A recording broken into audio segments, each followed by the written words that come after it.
I planned to surprise my son. So why am I frozen in the doorway of Maple Street Diner, staring at him laughing with the man I swore we'd never see again? The bell above the door still jingles behind me, bacon grease and coffee hanging heavy in the warm air, while October rain needles the windows.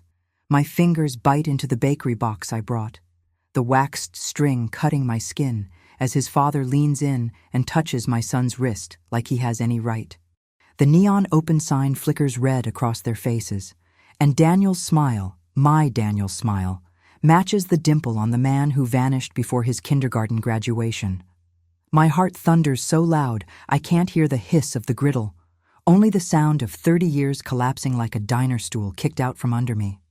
I'd pictured his face lighting up when I slid that German chocolate cake onto the Formica table, candles shaped like a 3 and a 5 tucked beside the napkin dispenser. Instead, I watch my son's eyes widen in slow motion as he finally spots me, the joy draining, guilt rushing in its place like spilled coffee. His father, Robert, has the same gray at the temples now, sun-spotted hands folded around a chipped mug that might as well be a grenade. There's a Daytona cap on the seat beside him, like a souvenir from a life we were never invited to share. My mouth goes dry, my name dies in my throat, and I suddenly feel every one of my 67 years. Robert walked out when Daniel was 5, left a note under the sugar jar, and a trail of IOUs we turned into bedtime stories we never finished. No calls on Christmas, no checks for braces, just a postcard once from Florida, as if palm trees could raise a boy. And now here he is, in my town, in my booth, being introduced to my son inside a moment I was supposed to own. I can tell you exactly how a surprise lunch turned into a collision, one wrong number text, one soft-hearted promise, and a mother's blind spot big enough to fit a diner. Stay with me, because the way I learned the truth says as much about me as it does about them. Before I take another step toward that table, you should know what I know and what I refuse to see. If you believe every mother deserves the whole story, even when it hurts, subscribe and come with me through the rain, the cake, and the kind of reunion that changes a family forever. I don't drop the cake. I don't turn on my heel and let the bell jingle my retreat into the October rain. I step forward, knees remembering 50 Christmas mornings and 1 midnight emergency room, and set the bakery box on the end of their table like I've brought a peace offering and not my own heart. "Hi, Daniel," I manage, and my voice is steadier than I feel. My son's shoulders rise, his eyes dart to the cake, the candles tucked in beside the napkins, and then to the man across from him. "Mom," he says, and the hope in it is a child's, but the caution is all a man's. Robert brings his mug to his mouth and hides a smile that never reached his eyes in the old days either. "Maggie," he says, comfortable, like the intervening 30 years were just a commercial break. "You look, well." I take the chair Daniel is scooting out for me. I let my raincoat sigh onto the vinyl. In the wall mirror above the counter, surrounded by black and white photographs of fair queens and high school football teams, I catch sight of my profile and see my mother's chin, my grandmother's stubborn mouth, and the streak of steel the years laid carefully into my hair. "It's Margaret," I say, as I always did when someone called me Maggie who hadn't earned it. The waitress, Sherry, with the silver braid and the crossword tucked under her order pad, drops an extra mug on the table. "Thought you might want a fresh one, hun," she says to me, "and happy birthday to your boy." "Thank you," I say. I slide the cake box aside and rest my palms on the Formica, cool and firm like something I can trust. When I was little, my father liked to say that a person's true home is in their hands, what they're built to hold. My hands have held Daniel's fevered forehead and his little league bat at 3 a.m. when his swing needed work. They've held rent envelopes with my breath trapped inside them until I stretched another week from a week's pay. They've held my wedding band in a dish by the sink for 6 months before I pawned it to keep the lights on through a January hard enough to make tile crack. They've held a postcard with a palm tree and one sentence scrawled like an afterthought. "Before we start," I say, watching Robert set his cup down, watching the tremor in his hand, a small thing, an unsteady ripple. "I think I need to say my part.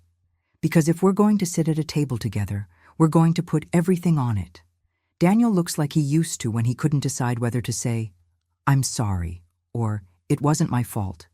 He glances at Robert, then back to me. "Okay. I sent the wrong text," I say. "This morning. I meant to tell you to meet me here at 12:30, not to eat, to let me bring the cake. And I still had an old number in my phone. Under R. I thought it was Ruth from church because she texted me about the coat drive once, and I never deleted it. I hit send before I checked who. That's on me." Robert leans back. The neon open sign throws pinkish light along his jaw. "Well," he says, with that smoothness that made people forgive what they shouldn't, "for once, your mistake turned out all right." The way he says it is a small thing too.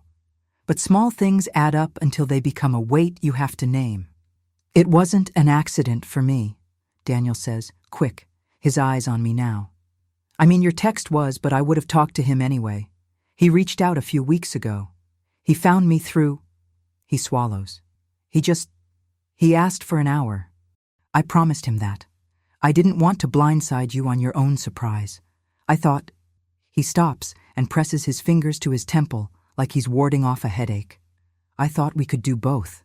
When he was 5, he used to sit on the front step and watch the Carsons' Labrador chase shadows while I counted the number of pages left in his bedtime book to figure out if I had time to move a load from washer to dryer. He was a boy who believed every question had an answer because if there wasn't one, I'd find it or I'd make one, with duct tape or an extra story or a stack of pancakes shaped like dinosaurs. 30 years later, he still looks for a version that makes everyone whole. It's your birthday," I say softly. "You're allowed to try." Robert chuckles, tolerant. "He gets that from you," he says, "always trying to fix things that aren't broken." I turn my head and meet his eyes. They're the same as the day he tucked that note under the sugar jar, as if a man could hide his leaving where sweetness lived. He was 29 then, his hands nicked with the bites of a mechanic's day, his back already stiff with the kind of pride that looks like a straight line until it breaks. In the note, he wrote, "I'm no good for you." He wrote, "I'll send for you." He wrote, "You'll thank me." I remember pulling the note into my lap on a Wednesday afternoon while the brownies cooled for the PTA bake sale at Lincoln Elementary.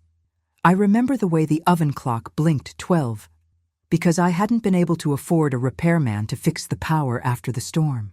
How time had been elastic then, stretching to hold whatever I needed to fit inside. I remember folding the note and putting it in the same sugar jar because sometimes you don't know what to do with a thing except put it back where it came from. "You want coffee?" I asked Daniel, because the whole of my life as his mother has been translating big feelings into small kindnesses that you can swallow between breaths. "Sherry will bring you something strong if you ask." He shakes his head. "I'm good, Mom." Robert glances at the cake. "German chocolate," he says, like the words taste familiar. "That was always my favorite." "It's Daniel's," I say. "Has been since he was a kid." Sherry swings by to top off our mugs, her sleeve catching the light. "You want me to bring plates?" she asks, looking at me. And I can feel the whole diner listening with that quiet curiosity small towns use when they care enough not to lean in and not enough to look away.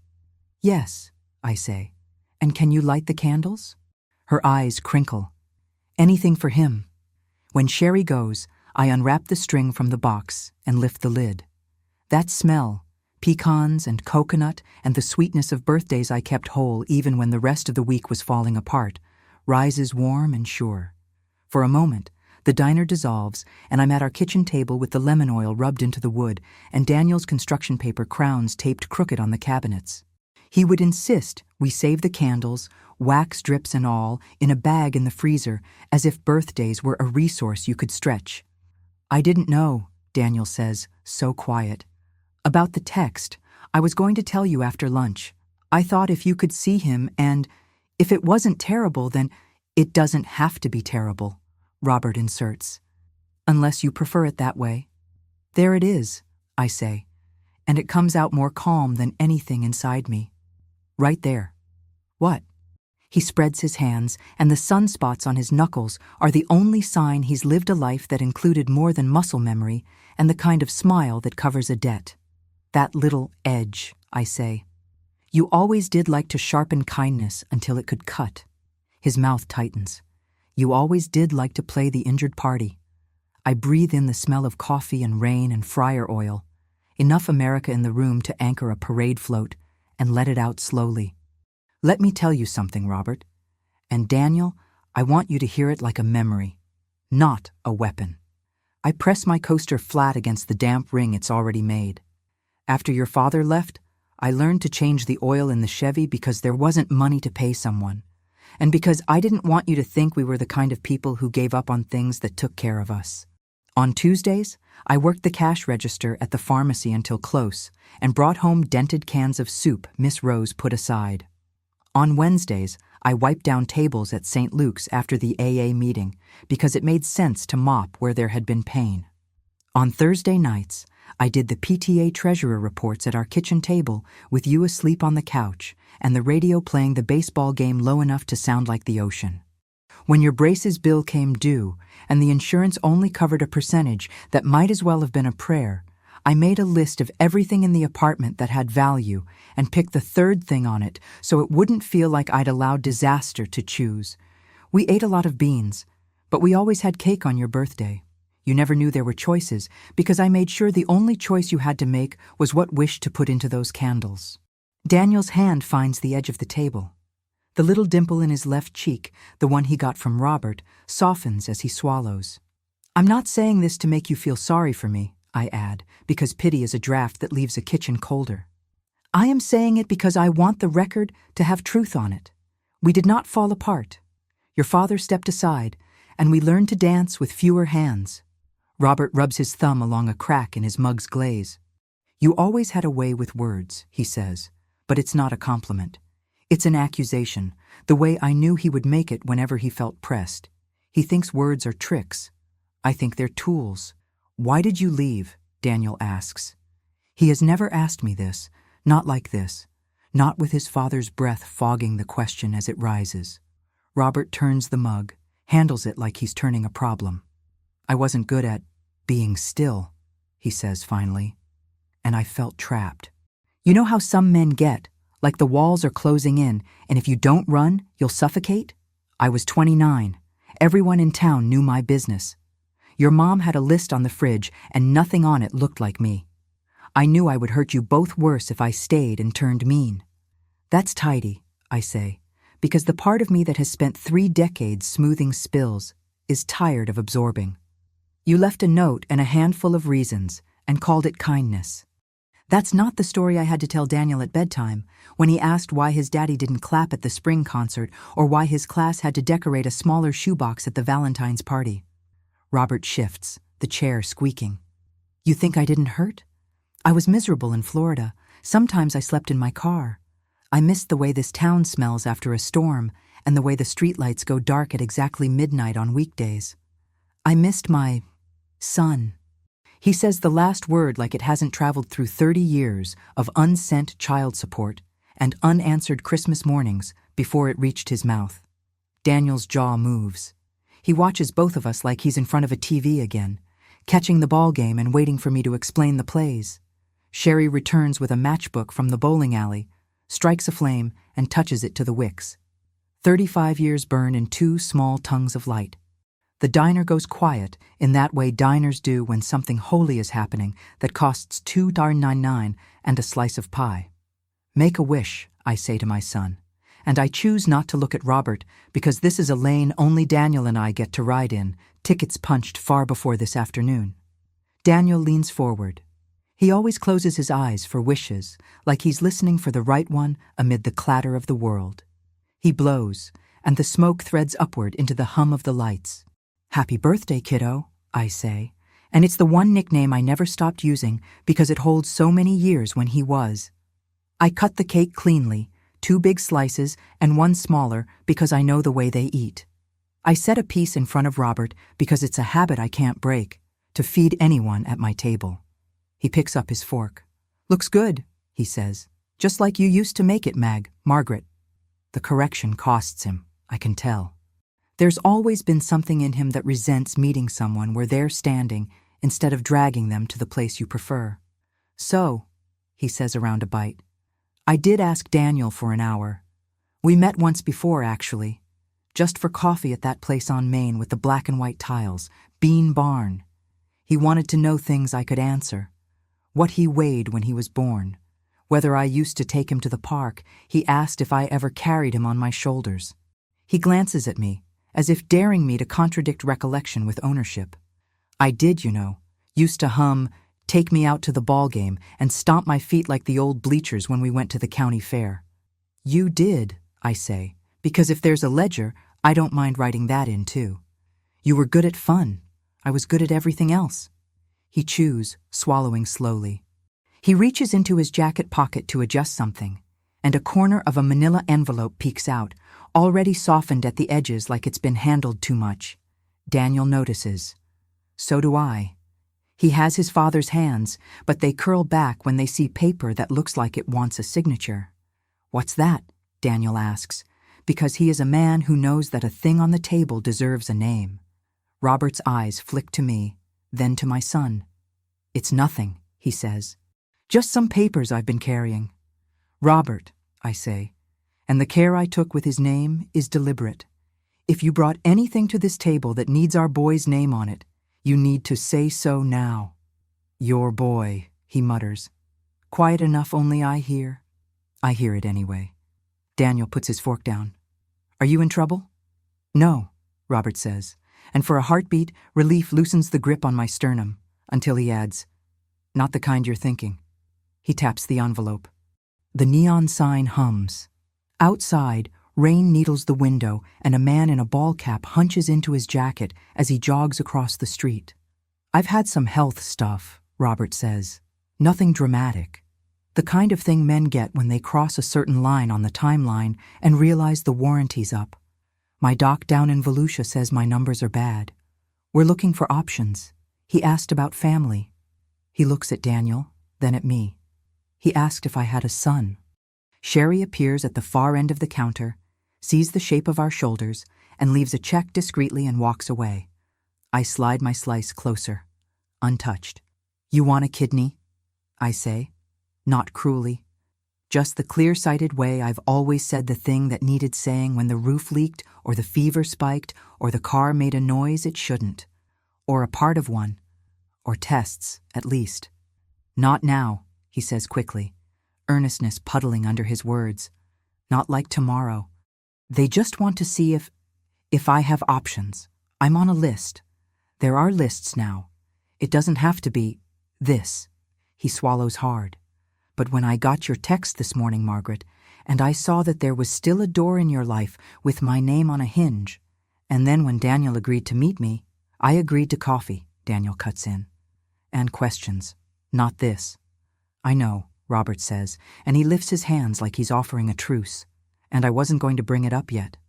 I wanted... His face folds for a second, a crease of something like regret. I wanted one thing that wasn't about me needing something. I wanted this. He gestures vaguely. Maple syrup bottle, napkin dispenser, a slice of our old life he left like a bad tip. There are all kinds of needs. I have needed rest and never took it. I have needed help and learned to accept it from people with fewer years than me, who didn't have the words for the kind of generosity they were offering. I have needed forgiveness and carried it in my mouth until it dissolved like a cough drop. My son has needed a father. He grew taller anyway. What did you tell him at the Bean Barn? I asked Daniel. That I was curious, he says. That I have a right to be. That I didn't owe him anything, but I would listen. His eyes are on his plate.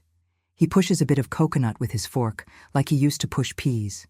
I asked him why he left. He said it was complicated. I told him life is, and we do it anyway.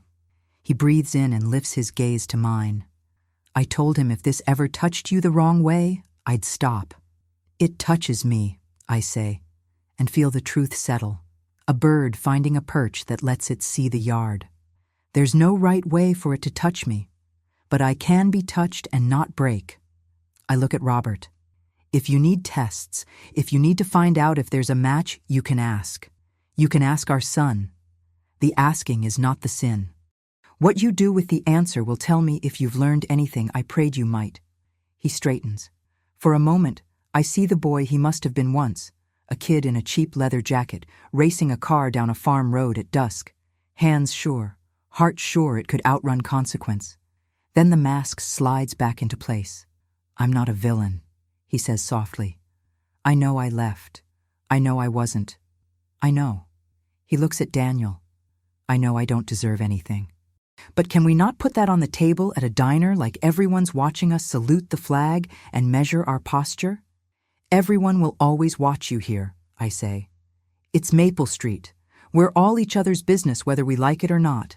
That's the price of having people show up when you fall on your front steps and break your wrist carrying laundry down in January. They talk. They also bring casseroles.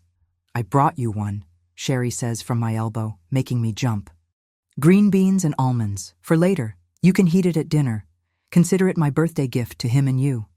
Thank you, I say, because people here are the way they are. Kind without asking what you'll do with the kindness. Robert drags a hand over his jaw. You see? That's what I missed. That and the way fall smells like damp leaves and cedar in this town. Down in Florida, everything smells like salt and fried shrimp.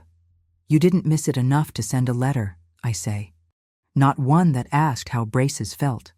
I sent a postcard, he murmurs, and the corners of his mouth lift a fraction. With a palm tree. We eat cake. Even this has a script we all know without knowing we know it. The sound of forks, the courtesy of asking if anyone wants the last bite, Daniel pretending he doesn't and me saving it for him anyway. When the plates are empty, when the candles are tucked back into their little paper carton, along with wax tears I'll rinse off as if I can save 35 itself, I fold the box lid and slide it toward the waitress for throwing away. Here's what I'm going to propose, I say, and both their heads come up like I've rung a bell. Daniel, you and your father can talk. You're 35. You don't need my permission, though you have my blessing with conditions. 1. Nothing gets signed today. Not a consent form, not an agreement, not even a napkin with a promise on it. 2. If you decide to get tested, we do it with an independent counselor, and we take all the information with cool heads. 3. We speak to Pastor Lee, or someone with good sense about what forgiveness looks like, so we don't pretend it's something you hand out like Halloween candy because someone rang the right bell. Robert snorts, tries to disguise it as clearing his throat. There she goes, he says, making lists. I will also make casseroles, I say, because I refuse to be ashamed of the way I order the world into something a person can survive. I will drive you to the clinic if you want me to, or I won't if you want privacy. But I will not be made to feel like the gate your father must storm to reach you, or the bridge he walks over like I'm just flooring. I am a person in this story. That's my condition 4.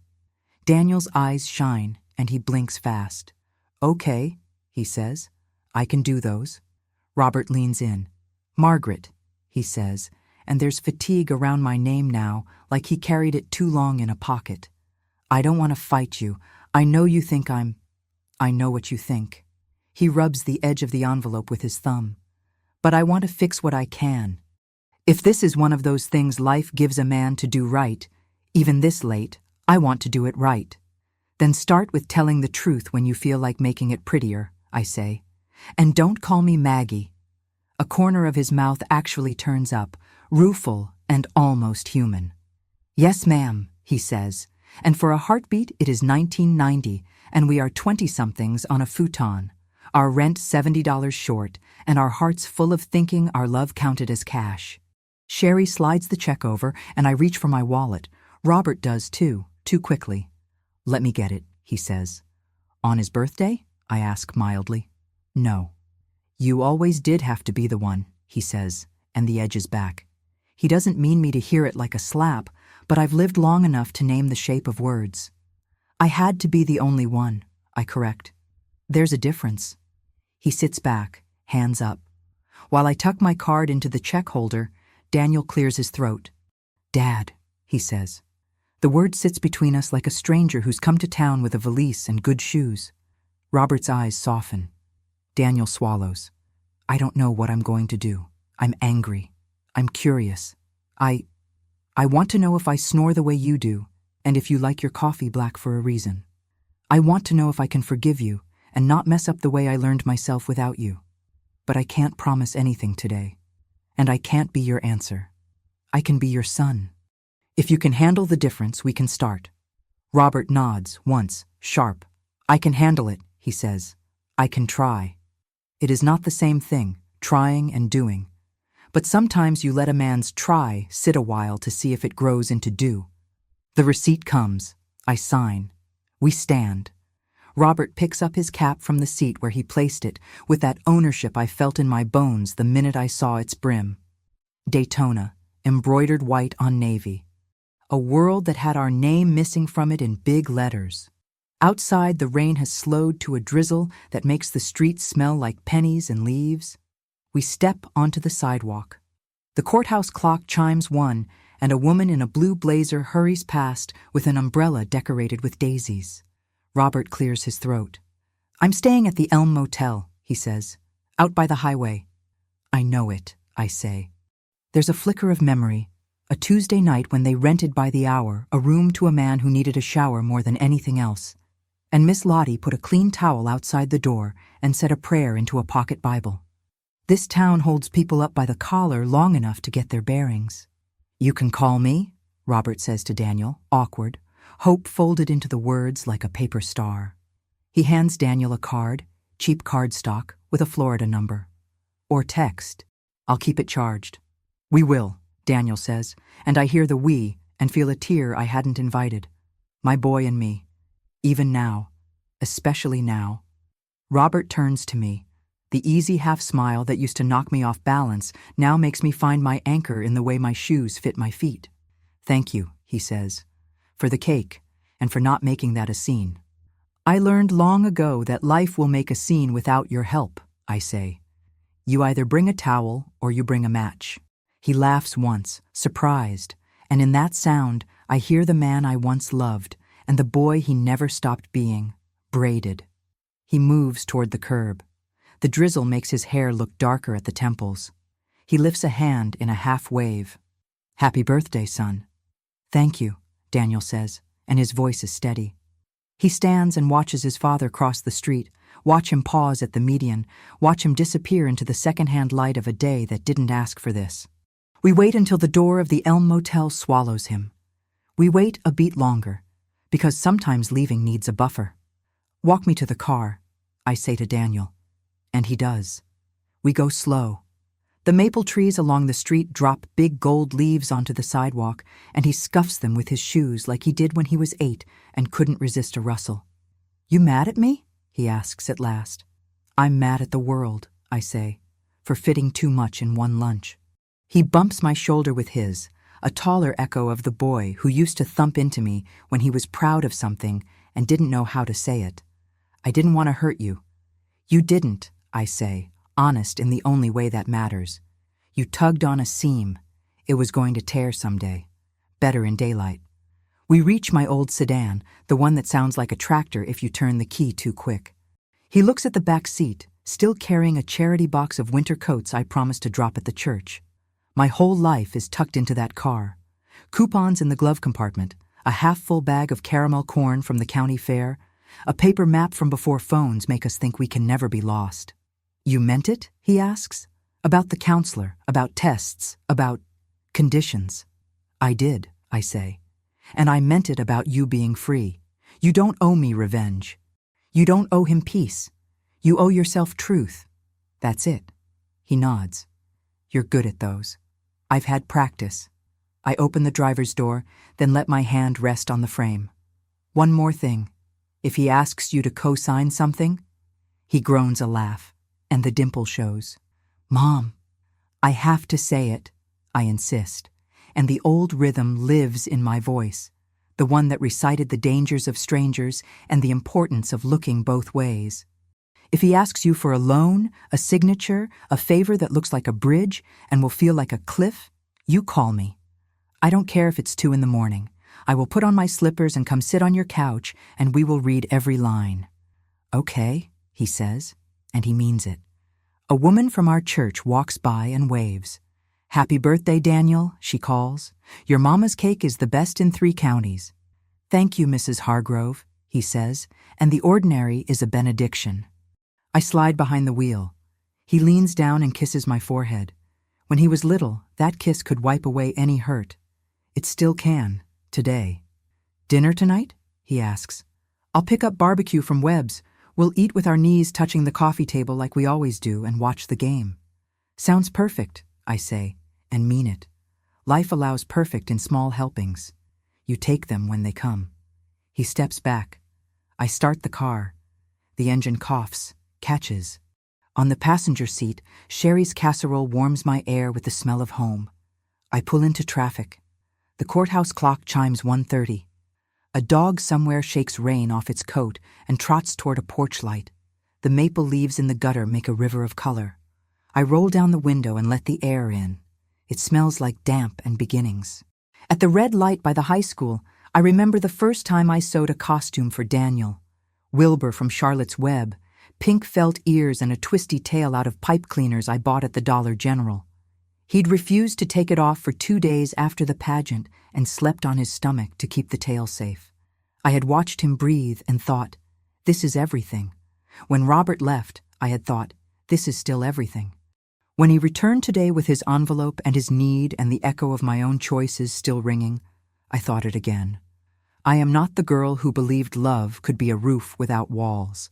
I am a woman who knows the strength of a hinge and the courage it takes to open a door anyway. I do not know how this ends, whether Daniel will be a match, whether Robert will stay this time long enough to upgrade from the Elm Motel to a house with a porch, whether forgiveness will look like coffee in a kitchen at 7 a.m. or like a handshake in a hospital corridor. I do know that the bigger fight, the one that's coming, will not be between me and a man who left 3 decades ago. It will be between what we owe the people who made us and what we owe ourselves. And it will be fought with casseroles and morning drives and the insistence that every name at the table belongs there because someone loved them enough to set a place. I drive past Maple Street Diner. In the window, Sherry leans over the counter to refill a cup, her crossword folded open to a 5-letter word for mercy. The neon sign flickers. Open. Always open. Even when it's raining. Even when 30 years walk in and sit down uninvited. At the next corner, my turn signal clicks a steady metronome. I steer toward the rest of the day, knowing that some surprises you don't plan. They find you anyway. You set them down on a table. You slice them into pieces everyone can hold. You make a wish. And then, no matter what answer the smoke carries, you light another candle and keep going. I keep one hand on the wheel as I head out of town, the other resting on my lap. The waxed string from the bakery box still marking a faint red line across my skin. The rain slackens to a mist, little beads gathering on the worn wipers as Main Street gives way to a stretch of old maples, their roots pushing up through cracked sidewalk. The October air is sharp with leaf rot and the promise of winter in the dirt. Every block I drive, I find myself circling back, not to the taste of the cake or the weight of Robert's words, but to the ache of years stitched tight beneath my ribs, unraveling now in impatient threads. Through the windshield, I see the world almost as I did when I first moved here as a young bride, groceries balanced against my hip and hope chasing at my heels. I remember thinking that if I painted the porch railings white and planted enough marigolds by the steps, I could hold the world together by charm and elbow grease alone. Now the only flowers are cut in a mason jar on my kitchen table, and the only thing fresh about this life is how much it changes when you think you've finally met the shape of its limits. The casserole pan on the seat next to me is still warm, the foil crinkled from Sherry's careful wrapping. Every forkful will taste of casserole and kindness, a language this town speaks as fluently as silence. But it's the bakery box, now empty in the back seat, that becomes my object symbolo. How many birthday cakes have I carried across parking lots and doorsteps, rain or shine? Each one a promise that, no matter what else happened, there would be sweetness enough to share. Enough to prove I could stretch nothing into something and keep joy on the table, no matter how meager the week. The bakery box, with its crease from where I squeezed a little too hard in the diner doorway, is the record of a life lived by increments of longing and grit. Today, I nearly dropped it, nearly let the whole careful artifice spill onto the sticky diner tiles in front of half the county. But I didn't. I held on. I always hold on, even when it cuts. But as the car hums along Maple, a fresh cut opens. The humiliation of having my boy see me so unprepared, standing there in my good raincoat with a cake and a plan, only to realize I'd stumbled into a play whose lines had already been rewritten. And not by me. The diner was supposed to be ours today, just me and Daniel and the ritual of the cake. Candles waiting like tiny beacons beside the napkin holder. How many times have I been blindsided by someone else's choice? How many mornings have I woken to more bills than dollars, to an empty spot at the table or a broken promise folded into the laundry basket? Today, it was all there in front of the county. The old pain and the fresh shame, the family reunion staged over formica and coffee, the whole town tuning in for the encore. My hands tighten on the wheel as I remember Robert's eyes meeting mine across the table. He looked at me as if nothing that happened after 30 could possibly matter. The easy slide of Maggie from his mouth, so familiar, so presumptuous, reminded me just how many men are happy to return only when they sense a place has been kept for them, and rarely think to wonder what it cost. The injustice comes flooding back in that moment, sharp and raw. The years I spent covering for his absence, the school forms with only my number, the nights Daniel asked, "Why doesn't Daddy call?" And I spun stories about roadside motels and broken-down cars that spared his father the truth, and me the taste of bitterness. The year he broke his arm, and I held him through the pain, alone in an ER lit too bright for comfort. The birthdays with handmade cakes and wishes shaped around absence. Humiliations small and sharp as the snap of waxed string. I remember finding that note under the sugar jar, the edges already curling where nervous fingers had lingered. There was no apology, only rationale, wrapped in the language of rescue. "I'll send for you.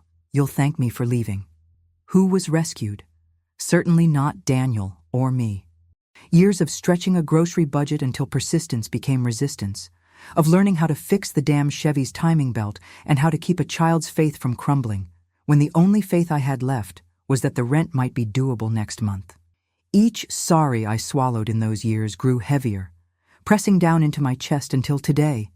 In the diner, I felt them all crowding to the surface, demanding air.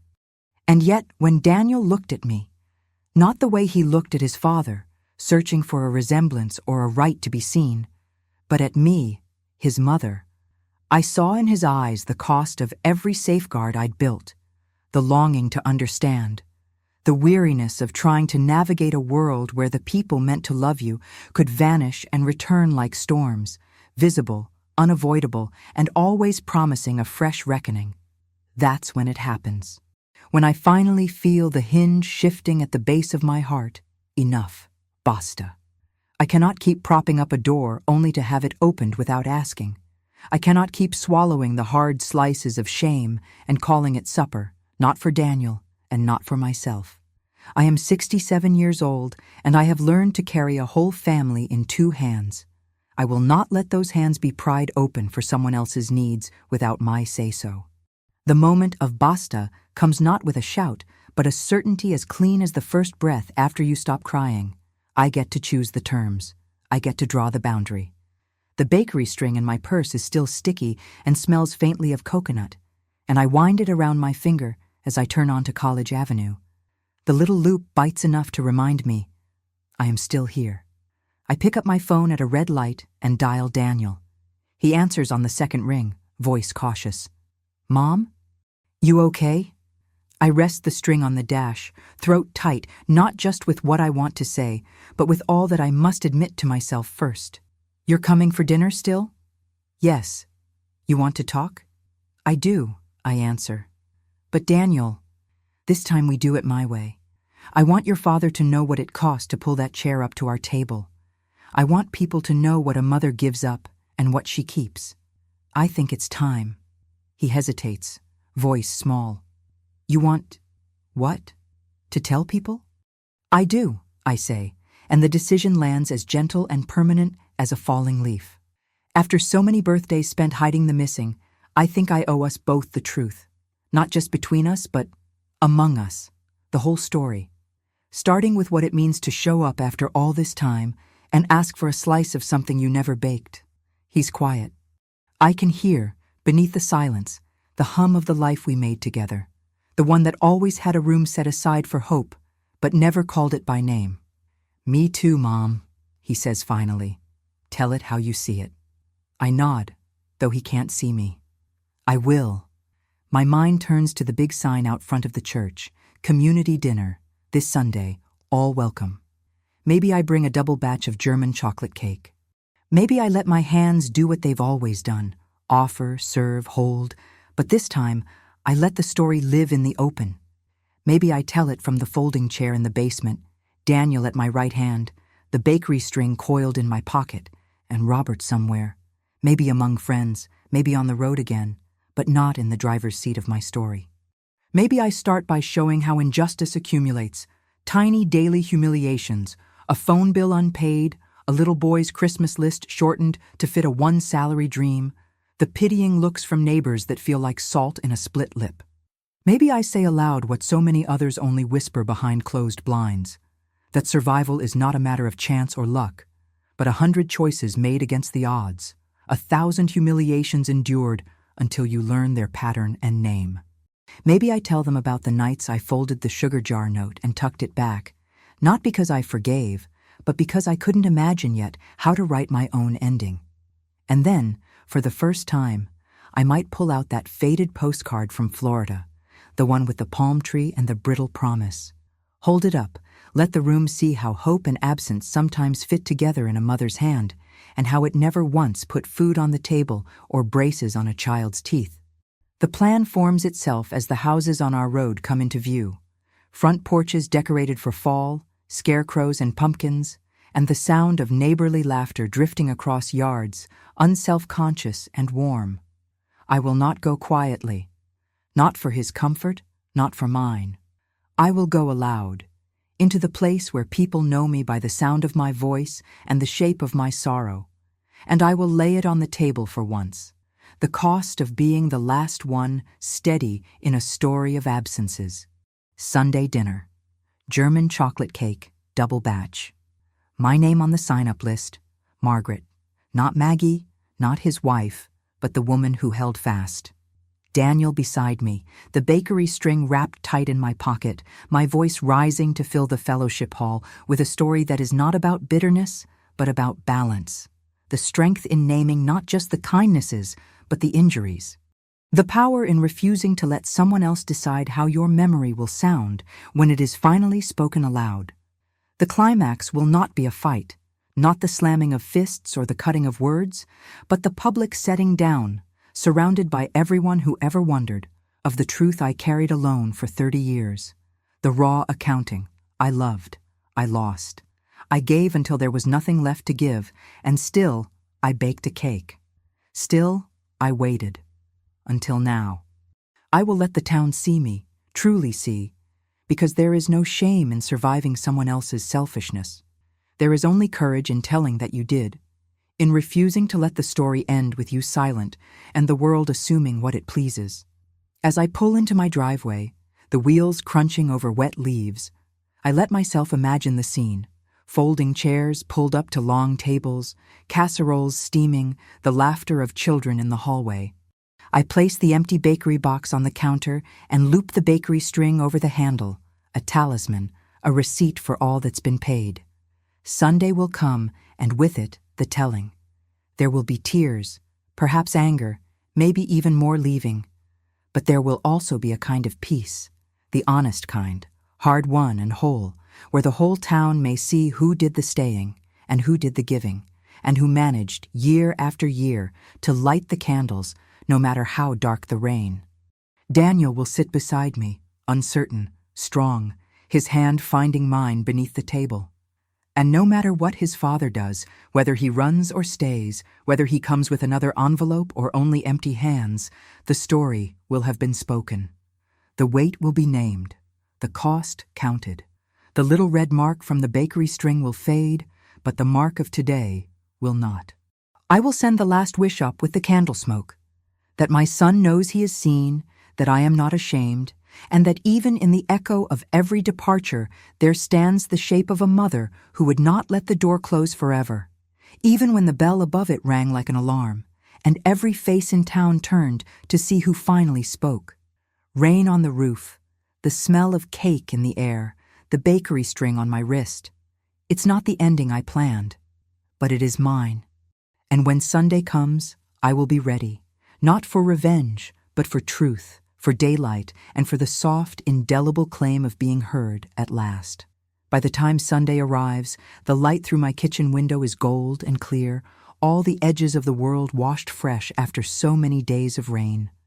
I stand at the old counter, hands dusted with flour, cutting careful rounds of parchment for 2 cake pans.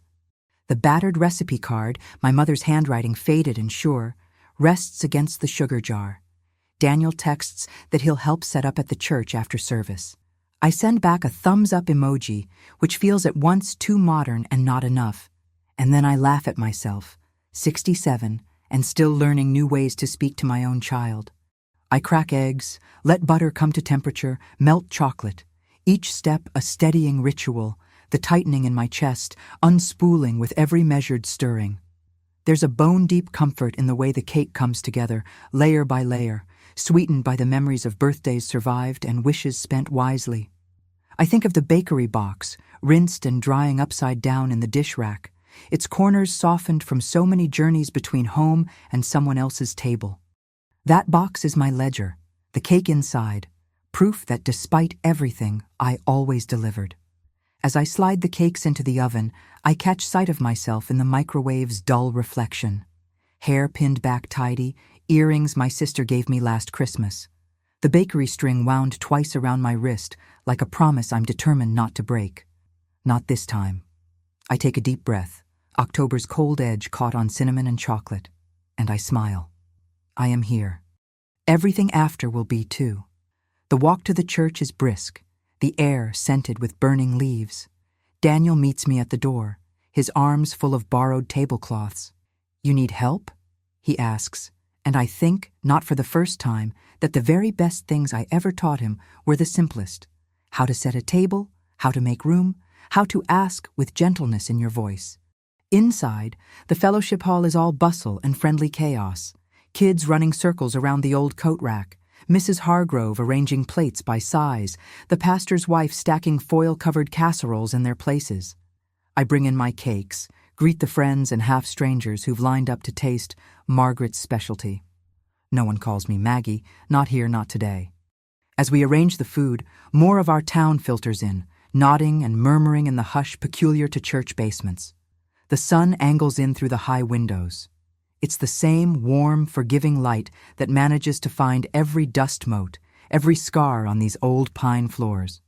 Sherry arrives with more green bean casserole, her smile a comfort I allow myself to lean into. There's only one absence in the room I feel acutely.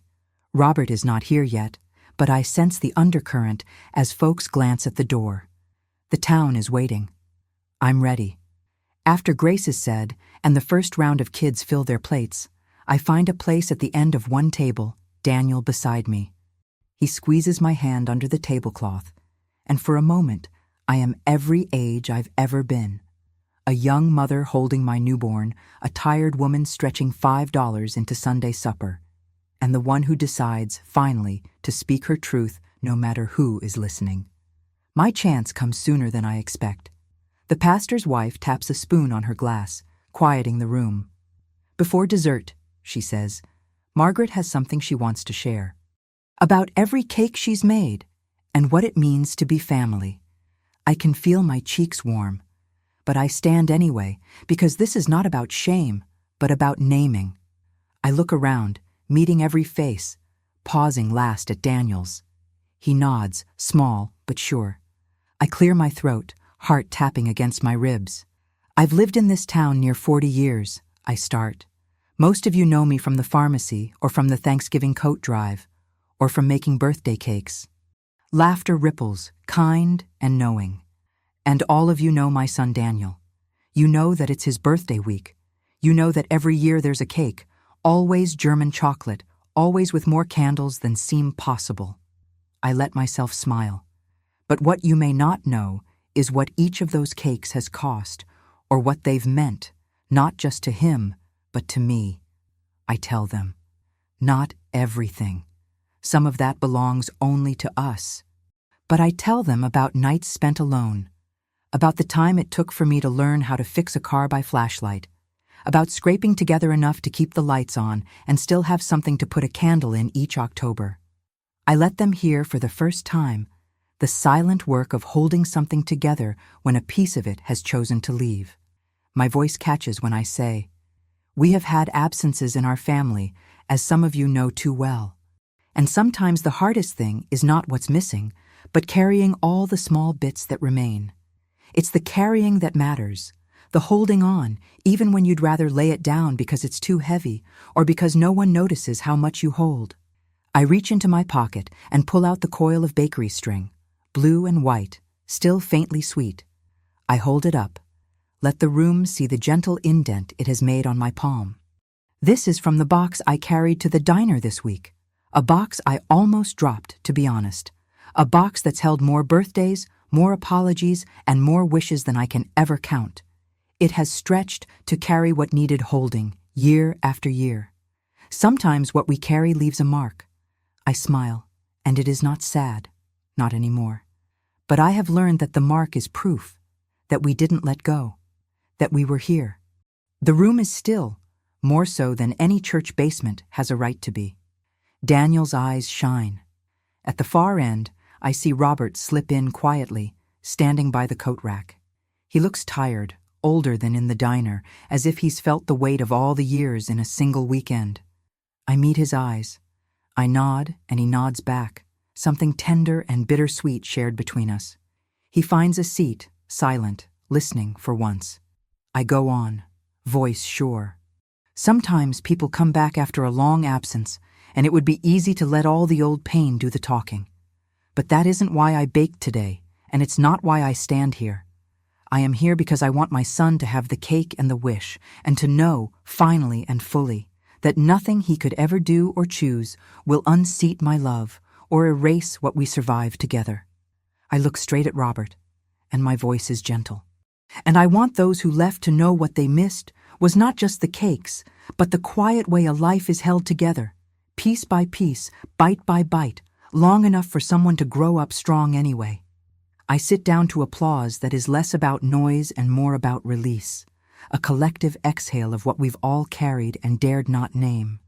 Daniel's hand finds mine under the table. Our fingers link, two survivors at the end of an old storm. Sherry brings plates, starts to cut the cake. Over dessert, neighbors share their own stories, small moments of loss and holding on, and the hush becomes a kind of fellowship, an understanding that is richer than chocolate or coconut. Though for today, those things are blessings too. When everyone's plates are scraped clean and the last bit of frosting has been swiped by a child's impatient finger, Robert makes his way over to our table. I brace myself for old tension, but when he speaks, his voice is humble for the first time I can remember. "Margaret," he says, "that was, well, thank you. For the cake. For saying it all out loud." He glances at Daniel. "I won't pretend it fixes the past, but I am grateful for today."